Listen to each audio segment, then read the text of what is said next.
Who is on the board of directors of your life? Whitman said that we contain multitudes, and I wrote out some of my multitudes and gave them to ChatGPT as senior staff and junior staff. Currently, Edna Mode is in charge of my senior staff, but there's also the dreamer, the pragmatist, the project manager, and the encourager, who I sometimes have to do emotional labor to cheer myself up, named after Donna from The West Wing. This is my to-do list for today, and I can give it to the machine and say, hey, run it through the senior staff and the junior staff and see what suggestions they have. This is the prompt that I used, and I gave it a number of things that I wanted back and give me a rationale for why that leader would pick that thing. Also, for what it's worth, you don't need to use AI to do this. I have virtual mentors in my head all the time. I'll be asking, what would my former principal say about this? What would my former English teacher say about that? You don't need this. This is just another way to do it. A couple of these are kind of obvious, like the pragmatist says, hey, you should actually allocate time in your day to get the therapy homework done. But the entrepreneur suggests maybe you could use a grocery store for a possible partnership, which is something I wouldn't have thought of.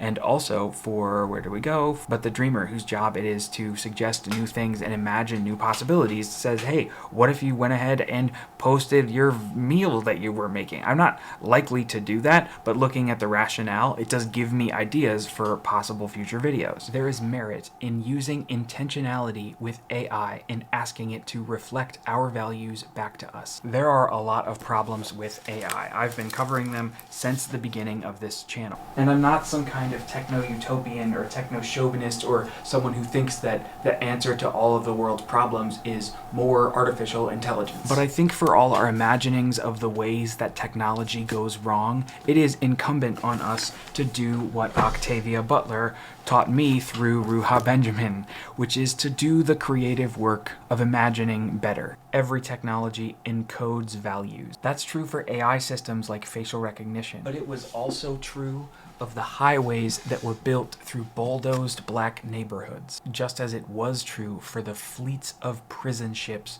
created to keep the logistics of the Middle Passage floating. And it remains true for the aspects of contemporary genetics that are merely phrenology by another name. I have other videos covering this if you want to follow for more. And as we scroll and scroll, what we see about the world is algorithmically decided.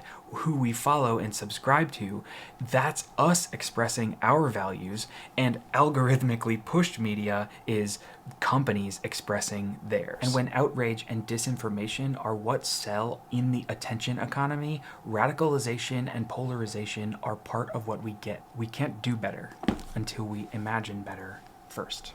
I'm Charlie, this is That Makes Sense to Me. Join Patreon if you feel like it. The clear value proposition is that you get to say me when someone says,